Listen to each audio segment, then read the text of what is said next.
দীর্ঘদিন বন্ধ থাকার পর সিলেট মেট্রোপলিটন কারাগার আসলে আগে কারাগার ছিল। সিলেট মেট্রোপলিটনের জন্য আলাদা কোনো কারাগার ছিল না, মেট্রো এলাকার আসামিদের জন্য। এটা সরকার চালু করেছে বা আপনারা কষ্ট করেছেন, অনেক লেখালেখির পর চালু হয়েছে। সিলেট মহানগর এলাকার মানুষই উপকৃত হচ্ছে। আজকের একটা বিশেষ দিনে তার স্বজনদের দেখতে আসছে। আমরা যেটা দেখলাম, অনেক বয়স্ক, অনেক প্রতিবন্ধী টাইপের লোকও তার দেখতে আসছে তার স্বজনকে, যে বন্দি আছে বন্দিকে। এতে করে বন্দিও তার ধারণা চেঞ্জ হলো, যে বন্দিরাও আজকে চিন্তা করে আমি বন্দি আছি, কিন্তু আমার মাটা কি অবস্থায় আছে, আমার বাবাটা কি অবস্থায় আছে, আমি আজকে আমার মা বাবাকে দেখতে পাচ্ছি। এই উপলব্ধি, এটা পার্শ্ববর্তী থাকার কারণে, মেট্রোপলিটন থাকার কারণে সে আসতে পারছে এবং সেও দেখতে পারছে। দুজন মাইন্ডলি আজকে সুস্থ দেখেছে। আসলে একটা বিশেষ দিনে যদি তার আত্মীয়কে দেখতে না পারে, তাহলে সে মাইন্ডলি অসুস্থ হয়ে যায়। এক, দুই নম্বর হলো আপনারা এমনভাবে সাজসজ্জা করছেন, আমরা যারা দেখতে পাচ্ছি আশপাশের লোকজন বলতেছে যে এখানে কোনো বিয়ের অনুষ্ঠান চলতেছে। আসলে সজ্জা, যে ফুল সজ্জা দেখলে আসলে মানুষের মাইন্ড এমনিতেই চেঞ্জ হয়ে যায়।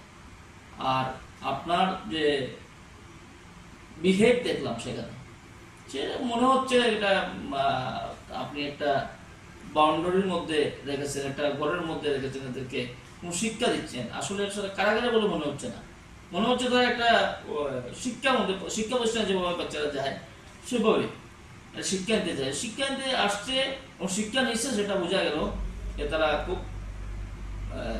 অনেক অপরাধীরা এখানে আছে, কিন্তু অপরাধীরা তো দেখলে বোঝা যায় না। আজকে দেখলাম যেটা, যে আসলে এরা ভালো লোক বোঝা যায়, মানে একটা শিক্ষা নিতেছে।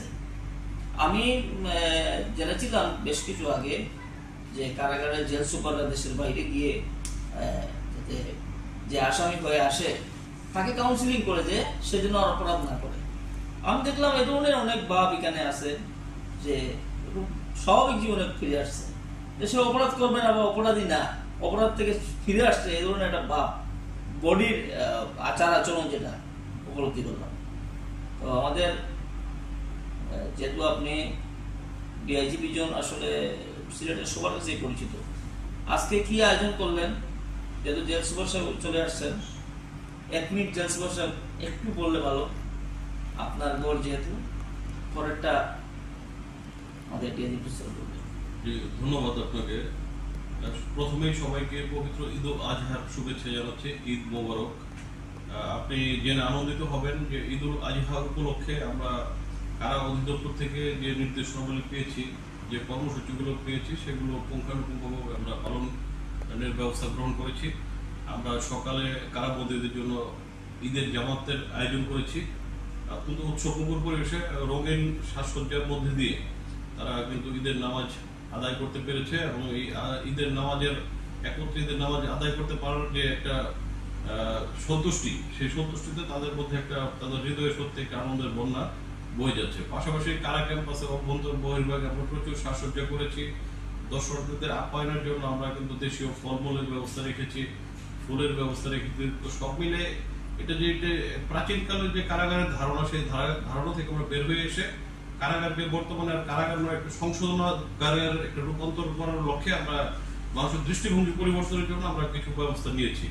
আপনি জেনে আনন্দিত হবেন যে আমাদের বর্তমান আইজি প্রিজেন্স মহোদয় এবং বর্তমানে আমাদের ডিআইজি প্রিজেন্স সিলেট বিভাগ মহোদয় কিন্তু এই লক্ষ্যে, অভিন্ন লক্ষ্যে কাজ করছেন এবং আমাদের প্রয়োজনীয় নির্দেশনা দিচ্ছেন। যেমনটি আপনার প্রশ্নের মধ্যে রয়েছে যে কারাগার, মেট্রোপলিটন কারাগারটি চালু হওয়ার প্রেক্ষিতে আমরা কিন্তু মেট্রো এলাকার যারা বন্দী এবং তাদের আত্মীয় পরিজনকে কিন্তু আমরা তাদের সেবাটাকে আমরা দোরগোড়ায় এনে পৌঁছে দিতে পেরেছি। ফলে যারা শারীরিকভাবে অচলক্ষম, বৃদ্ধ, বয়সজনিত কারণে বিভিন্ন রোগ শোকে ভুগছেন, তারা কিন্তু অতি সহজেই কারাগার পাশে এসে তাদের স্বজনদের দেখতে পাচ্ছেন। এবং এক্ষেত্রেও আমরা একটা কোনো প্রকার হয়রানি মূলক একটি সেবা আমরা প্রদান করছি, কিন্তু যেন যে অতীতের যে একটা নেগেটিভ ধারণা ছিল কারাগারের প্রতি, সেটাই মানুষ থেকে যেন দূরীভূত হয়ে যায়, সে লক্ষ্যে আমরা সার্বিকভাবে কাজ করছি এবং এই প্রচেষ্টা আমাদের অব্যাহত থাকবে। আর দিনের খাবার, আজকে আপনারা জানেন যে ঈদ উপলক্ষে সরকারিভাবে উন্নত মানের খাবারের ব্যবস্থা রয়েছে। সকালে আমরা বন্দীদেরকে পায়েস, মুড়ি খাইয়েছি, দুপুরে পোলাও, মাংস, মুরগির রোস্ট, সালাদ, পান সুপারি, মিষ্টি এগুলো কিন্তু থাকবে। রাতেও আলুর দম, সাদা ভাত, রুই মাছ ভাজি থাকবে। এছাড়াও ঈদ উপলক্ষে বন্দীদের সবার জন্য আমরা সাক্ষাতের ব্যবস্থা রেখেছি, ফোন কলের ব্যবস্থা রেখেছি।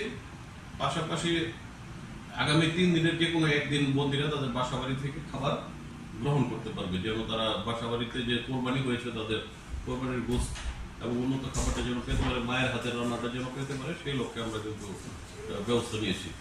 এই ছিল আমাদের সার্বিক ঈদ আয়োজন। ধন্যবাদ আপনাকে। একটি বিষয়ে আমরা জানতে চাচ্ছি যে এখানে কারাগারে সিলেটে গ্যাস সংযোগ ছিল না, গ্যাসের সমস্যা ছিল আবাসিক সংযোগের। সেটি আসলে কতটুকু আমরা জেনেছিলাম যে লেখালেখি চলতেছে গ্যাস সংযোগের জন্য, ডিআইজিপির জন্য ওদেরকে জানতে চাচ্ছি যে সে বিষয়টা আসলে কতটুকু হয়েছে, গ্যাস সংযোগের বিষয়টা, আবাসিক গ্যাস সংযোগের বিষয়টি কোন পর্যায়ে আছে? ধন্যবাদ। ঈদ মোবারক। মানে আমরা আগামী হয়তো 15 দিনের ভিতরে মনে আমরা গ্যাস সংযোগটা সম্ভবত সাময়িকভাবে পাবো, কারণ সমস্ত কিছুই মানে আপনার অনুমোদন হয়েছে পেট্রোবাংলা জ্বালানি মন্ত্রণালয় থেকে এবং বরাদ্দ এসেছে মানে নেক্সট মানে আপনার সপ্তাহে হয়তো মানে কার্যক্রম গ্রহণ হবে। কারা দায়িত্ব পেয়েছে? এটা এই জালালাবাদ গ্যাস থেকে মানে আপনার সম্ভব আমাদেরই ঠিক আছে।